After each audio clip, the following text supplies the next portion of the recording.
All right.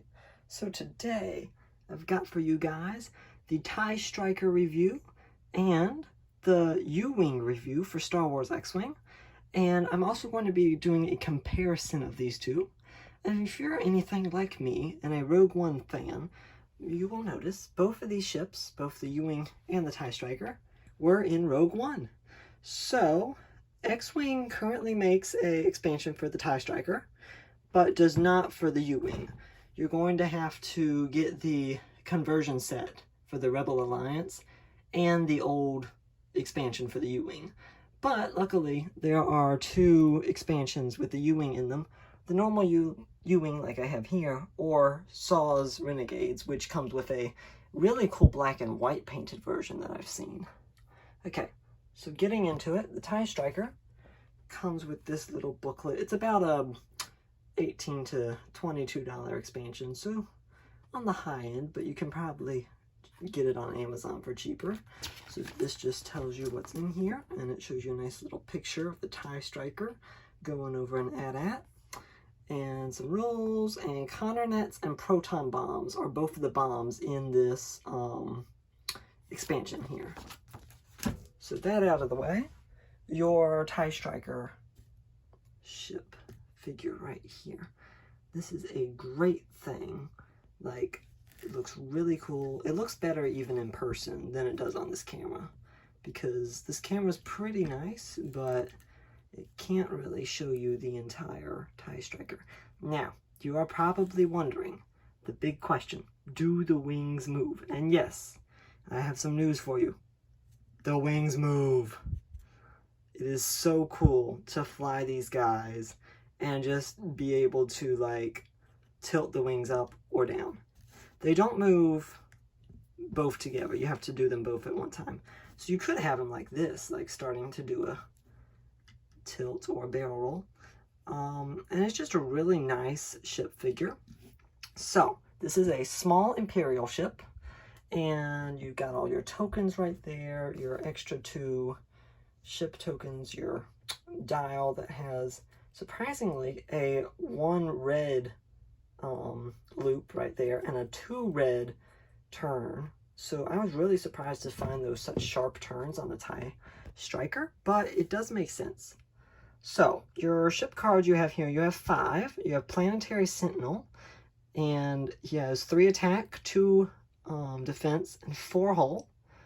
Your actions down here are a focus, an evade, and a barrel roll.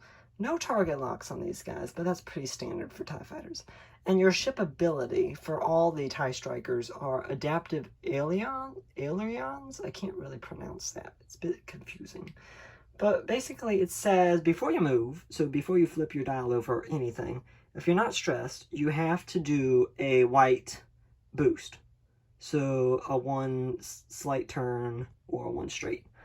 So it can help you go faster and turn more, but if you're in a position where it might run you off the board, not the best. Black Squadron Scout is a 3 pilot skill with all the same things. Some cool art right there. Pure Sabacc is a 4, and while you perform an attack, if you have 1 or fewer damage cards, so basically 1 or 0 damage cards, you can roll an additional attack dice. So if you're damaged, but only slightly with Pure Sabacc, he lets you roll more. Duchess is a 5, the highest TIE Striker card you're going to get. And really, really good. You can choose not to use your Adaptive Ailerons. And if you are stressed and you want to, you can use them. So I will say Duchess is... Oh, wait, we got one more. Duchess is by far my most favorite TIE Striker ship card. Countdown surprised me right there. It's a 4, some pretty cool art of him shooting at an X-Wing. While you defend, after you basically tell who's going to get hit, who's not, if you're not stressed, you can suffer damage and get a stress token. If you do, you can cancel all your dice results. So basically, he helps if you're about to get blown up, or if you don't like your roll right there. You can damage him and give him a stress and cancel everything. So not the best, but not the great, and definitely not the worst. So you've got some upgrade cards here. Feel free to pause the video and read through these, because I discovered reading them myself Takes a lot longer than you probably want to watch. Skilled Bombardier right there, your gunner upgrade. One of your 2 bomb upgrades, proton bombs. Second bomb upgrade, Conner Nets. That's a pretty cool card. I've used Conner Nets myself, and they do a lot of craziness. 3 ion tokens. Trick Shot. And Intimidation, so that's pretty good if you're overlapping somebody. Alright, so TIE Striker out the way. Move over, Busta. Got U-Wing coming in here. So like I mentioned before, first edition expansion. You can upgrade it with second edition cards. So the wings tilt back, which I thought was very fun when I first got this expansion, and still do. So like if you're coming in, you can be like, wow, or blasting off. You just tilt the wings back. I know, it's a bit crazy. Alright, anyway, on to the review. Sorry guys. So your ship review is really cool looking right there. You got some weathered paint there. And no, that is not my use of this ship. It's not me playing with it. And then on the bottom of it, right there, you've got those hatches where your troops come out and your little cockpit right there. So your wings tilt, it's great. It is a medium ship, so not a small, but not a large. Sort of in the middle there. That's one thing X-Wing has changed with the upgrade. 3 shields on this guy, and 4 ship cards. Starting off, Bodhi Rook is a 4, and your attack is 3, defense is 2, hold is 5, shields is 3. So he's pretty sturdy for a U-Wing. Actions, focus, target lock, and a new thing down here. This is a stressed coordinate action. So what a coordinate does, you can basically perform this action, so it would give you a stress token, and a ship that you coordinate, so I'm pretty sure it's range 0 to 1, can perform one of their actions for free. So they basically get a double action.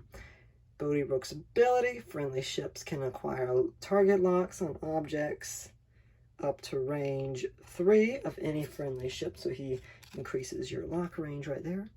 Blue Squadron Scout is a 2, no special abilities. 2 is Hef Topper, so pretty funny name right there. After an enemy ship executes a maneuver, so after it moves, if it's at range 0. So that means if it's overlapping or touching you, you can do an action. It's pretty good if you're flying through a lot of enemy ships right there. Cassian Andor, one of the more of my favorite ship cards for the U-Wing, is a 3. At the start of the activation phase, you can choose a friendly ship at range up 1 to 3, so up to 3. If you do, that ship removes 1 stress token. So he sort of helps out the fleet right there and just sort of removes stress around the whole group. So, between these 2 ships, I would have to say my favorite is the TIE Striker. Not only did second edition get it great with the changing wings right there, they also added the bomb upgrades, which I was so excited to see to the TIE Striker. The U-Wing, I mean, it's nice, but it has limited capabilities. If you do want to host a lot of crew upgrade cards or gunners, the U-Wing is great for that. So like if you have an objective to complete or something, this is going to be a good ship. But for merely blasting, yeah, I gotta go with the TIE Striker. Some good cards, nice expansion. X-Wing really needs to redo the U-Wing and make it a sizable opponent for the TIE Striker. Alrighty, thank you for watching this. I greatly appreciate doing these videos, and because of that, I'm going to ask you to subscribe. Baby Yoda up there can tell you it's free. And if you hit the little bell, that'll turn on notifications for whenever I put out another video. So this has been Brick Squadron reviewing the TIE Fighter and, sorry, not TIE Fighter, what am I thinking? The TIE Striker and U-Wing for X-Wing. Bye, guys.